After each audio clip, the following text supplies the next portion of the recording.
Here we go, ladies and gentlemen. I am Jongno. Right next to me, we have, let's introduce your name. Yeah, Traehone Banda. Traehone Banda. Yes, sir. And he is 135 pound, undefeated as a 2-0 fighter. Will be featuring our upcoming event, August 17th at the heart of Cow Palace, in the heart of a historical building in California. So now this is a really huge stack card. Can't wait to watching him fight. He fought on our show on March. Yeah, I think. Yes, and then you are finishing the guy on the second round, the third round. Second round. That's an outstanding performance. Now, I don't see a whole lot of jiu-jitsu wrestling portion of it, but you are definitely a dog, and you'll beat the shit out of somebody. If you guys want to watch his fight, just get on Dragon House MMA YouTube channel. You can watch his last fight. So now, how long have you been training martial art? Where were you born and raised? I was born in Danville, so I was born in the Bay. Lived out here my whole life. Martial arts, I've jumped around from everything from Muay Thai, boxing, all the way since I was like 7 off and on, all the way through high school. Took like a 2-year break. I played football growing up, so mainly a lot of focus was on that. And then once I was done playing football, I came back to the Resistance maybe 3 years ago, 4 years ago. So I've been like consistently training as an adult, like 4 years maybe. That's pretty awesome. Now, on this upcoming fight, you're fighting Jinsei Constantino from Dark Horse, San Jose. What do you know about your opponent? Not too much. I mean, I watched his last 2 fights. Obviously, it looks like he's out there swinging, hope for the best. So yeah, I don't really look at too much in it. It looks like from what he showed in his fights, it's not a lot of wrestling. But maybe as a wrestling background, he doesn't feel the need to use or hasn't had to use yet. So yeah. He is an explosive fighter. For 135 pounds, he got some hands, and that kid can hit. When I watching him fight. So, but now the last fight, I believe he, I forgot who he fought. That kind of neutralized by somebody has a little bit more wrestling base, Yeah. And now this upcoming fight, that's going to be your game plan to. You see, his wrestling might be a little bit.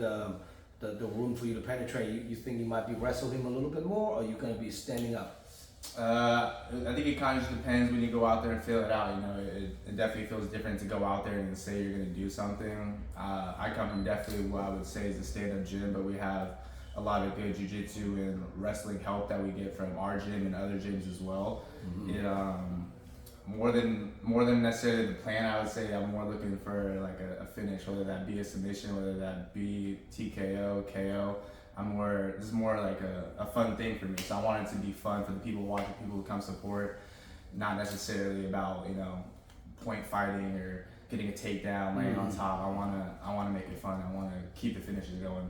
Now, the last fight you took, I believe you took a really short notice fight on the last event when you fought on Cow Palace for us, right? Like a couple weeks or something? I had an opponent and he pulled out, and then I think it was switched maybe 3 weeks or 4 weeks. Yeah, something like that. Yeah. So now this one you have a full camp, tunnel vision on a guy that you know who you're going to fight. Hopefully, Jinsei don't get injury or any accidents or anything, so hopefully can go all the way to the day of the fight. But you have a long fight camp that tunnel vision focus on one target, so what do you emphasize on for this upcoming fight? Yeah, I've been really working on the Krav Maga aspect of it. Really? Our gym super strong in the Krav Maga area. Occasionally we'll work some boxing, some Muay Thai in there. Working a little bit of wrestling, but safety is the most important part. So Krav Maga, keep myself safe in the streets, keep myself safe in the fights. A lot of groin strikes, a lot of eye pokes, things like that. Do you think Krav Maga really work in the cage? We're about to find out on the next one. My first fight, we had a big emphasis on Krav Maga, and I had a first round knockout. This last fight, I did an MMA. It was second round knockout. We didn't have a big emphasis on the Krav Maga, so I'm going back to the drawing board of the Krav Maga and working on all those things. Exactly. The throat, the paws, the eyes, all those things. Krav Maga. I love it. I love watching this Krav Maga. We'll see what happens, now. What do you do for work, Trey? I work in construction. I have my own construction business. My dad had built a construction business for me, so I've taken it over, and I'm a general contractor. No shit. Yeah. How old are you? I'm 26 now. I'm getting old. And you 26, you're a general contractor. Yes, sir. That's pretty damn young though. I mean, I see a lot of contractors, man, they are like mid 40s and 30s. I mean, that's a tough job, you know? My dad definitely set me up to be successful, so. So you actually have a general contractor license? Yeah, I have the license. You do? Yes, sir. Holy shit, what do you specialize? Plumbing, electrical? Section 1 work, so when you sell or buy a house, there's usually a lot of dry rot, a lot of termites, and we do a lot of the exterior repairs, subfloors, stuff like that. Oh damn! But dude, what general contractor is a really big job. You know, like what do you specialize on your own hand? Are you framing, plumbing? Yeah, a lot of woodwork. Obviously, like you said, it's a very wide field, so you have to know a little bit of everything. But the thing I would say we make the most money on, we kind of focus on the most is the section 1 work. So a lot of the woodwork, a lot of the exterior work, all residential. Stuccos and So I all residential stuff, not like commercial like things like this, but I did construction for a few years, like long time ago. But it's tough for me though, like, you know, because you work 6 o'clock in the morning, you get off at 2, you probably hit the gym for a little bit, and you start training and teaching at night. Like, it's a wear and tear. Like, I did that for a few years. I was in the local union 22. I was a framer, like a sheetrock framer. Shit, man, all day. And make you lose weight really fast when you work 8 hours that, and then now you do this. It's like that's why I fight at 135. By quick construction, I could probably make 200. Now, do you actually get your hands on doing construction, or you just having the crews just work for you? No, I'm definitely hands on. It's a small business. Before, when my dad was kind of in charge, it was me and another guy working. Now when my dad's out the picture, it's still me and the other guy. So me and him I'm still like really out there like hammering nails. Obviously doing the paperwork aspect of it as well now, but I'm definitely still outside and doing all the work. When you get a lot of jobs in, is it primarily like East Bay, or do you actually do work in the city too? No, not in the city. It's generally, I would say, from like Livermore-ish all the way to like Concord-ish. We have bounced around a little bit to like Oakland, Discovery Bay, but generally most of the realtors and stuff I work for are like in that general vicinity. Well, San Francisco coming in just the gas, tow, the parking. Yeah, exactly. It's a whole other layer of the cost, you know. Now, if people want to get a hold of you, Trey, to come watching you fight, support you, how can people contact you on the IG, Facebook, and all that? Yeah, so my Instagram is just my name, Traehone Banda. Facebook, I don't got Facebook, I don't have Twitter. I try to stay off all of that for the most part. I know TikTok, so it's IG. It's really just IG, yeah. And do you have a social media for your business too? I do not actually. My father never had it. It was just a lot of like word of mouth. He built up a good like contact list. So I have it. I might look into something like that, but there is no.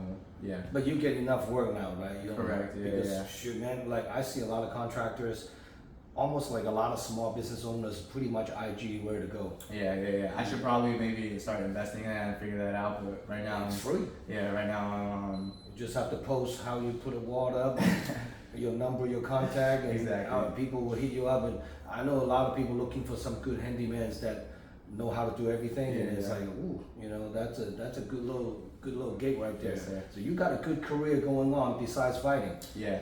Fighting is definitely I would say a serious hobby for me, especially because, like I said, there's a lot of pros in my gym and a lot of amateurs who want to go pro in my gym who are in there constant. I see the work they put in, the sacrifices they make, and it is cool to see that. But I would definitely say I'm not on that level of the sacrifices I'm making like them. So, and to see the success they have, I know what you need to sacrifice to do that. Lot. Exactly, and I try to do that within the fight camps I'm in, but I'm not in the gym like some of the pros and the amateurs we have. They live and breathe, and that's all they do. Yeah, and it's super cool to see the passion that they have. Do you ever think about going pro yourself? Yeah, I definitely would love to go pro eventually. I don't have a date or a certain amount of fights. It's whenever my coaches kind of give me that green light. Like I said, I feel like it would be disrespectful of me to say like, oh, I deserve to go pro, or I want to go pro now when I have amateurs who have more fights than me or putting more time in the gym than me, who also who want to go pro and aren't pro yet. So it's kind of whenever my coaches give me that green light is when I'll take that next step. Now, 135 is the fight you are in for the next upcoming fight. is that's gonna be the weight class you want to sit on for the future too? Probably, just because for me, like I said, this isn't a career. I'm not trying to make it to the biggest promotion and honestly be the 135, champ, because I'm not willing to put in that, honestly, that work and the time and sacrifices for those things. For me, I'll take this as far as it can take me. Sooner or later, I'll know I'll run into Some tough ones. exactly. I'll run into an Eddie Abasolo or an Aaron Llewellyn like in my gym, and it's a different level and a different game they're playing. Eddie is 145, right? I'm not. I think Eddie might fight 155 and one. Right. Oh yeah, one is you have to. One, they have the hydration thing, so yeah, they don't cut as much weight. I think. Right. So I think he's fighting in one. 5 for 1, just allowed to take steroids, but you cannot cut weight. It's crazy. I didn't know that.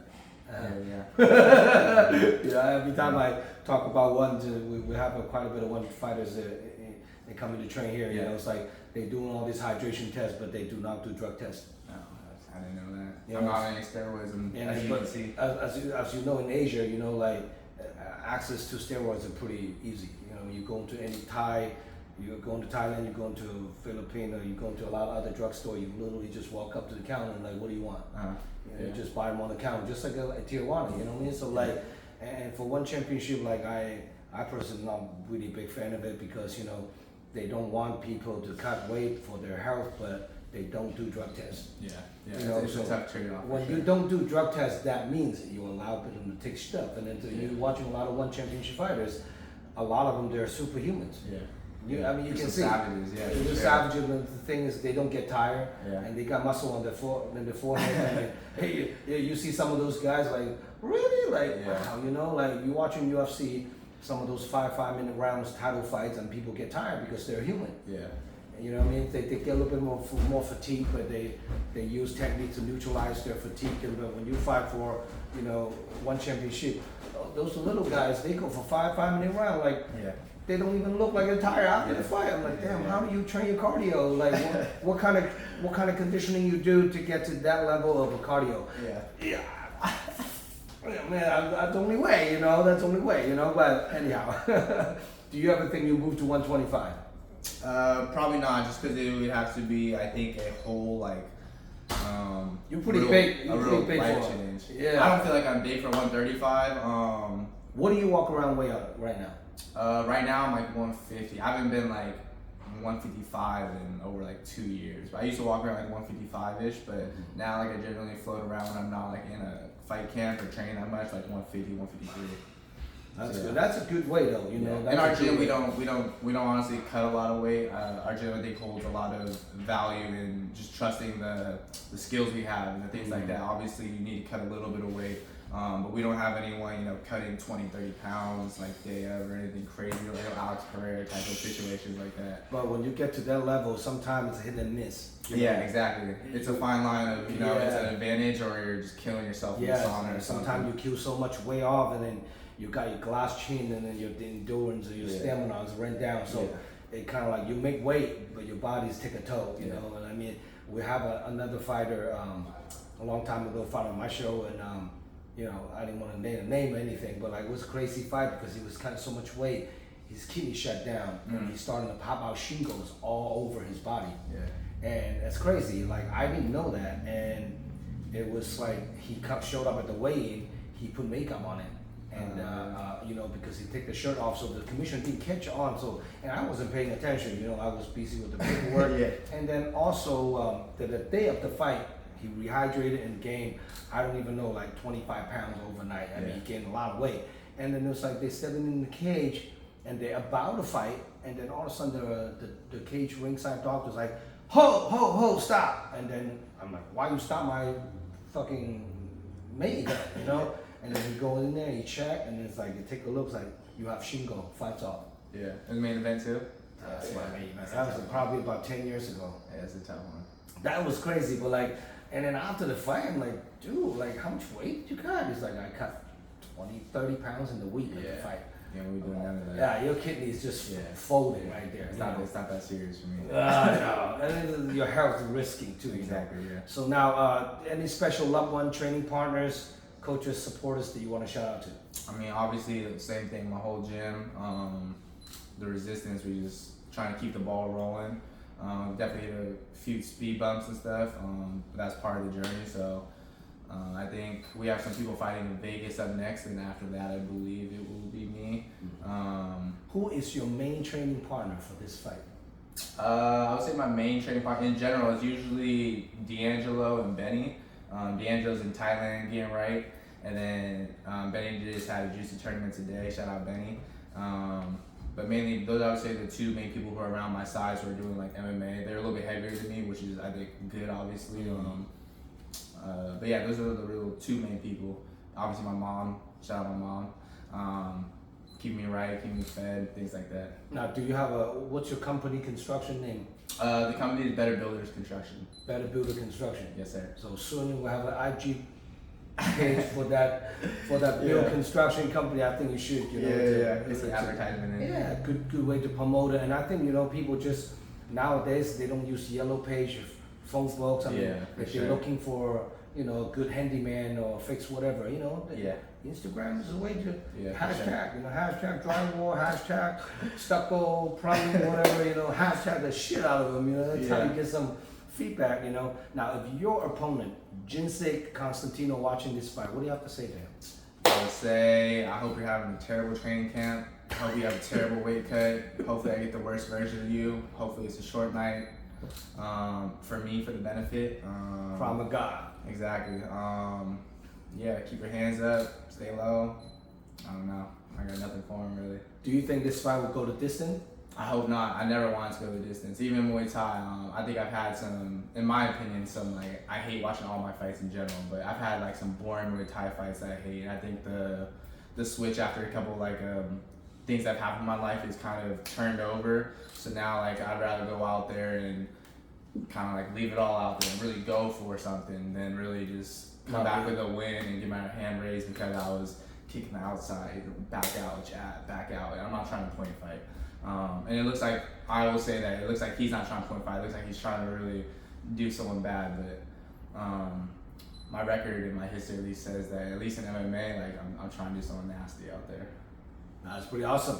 For more information about this upcoming fight card, making sure you guys check out DragonHouseMMA.com and follow me on Instagram, Dragon_House_MMA, and August 17th, huge stock card. Do not miss it. At this event also will be live stream pay-per-view nationwide. If you cannot make it to the event, order your live stream pay-per-view. Link on DragonHouseMMA.com. Please subscribe my YouTube channel.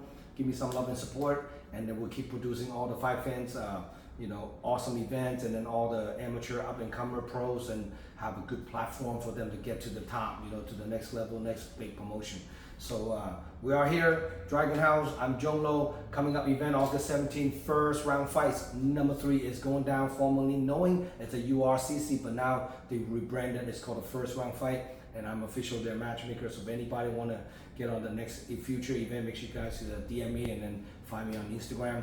And that's pretty much it. And who is your favorite UFC fighter?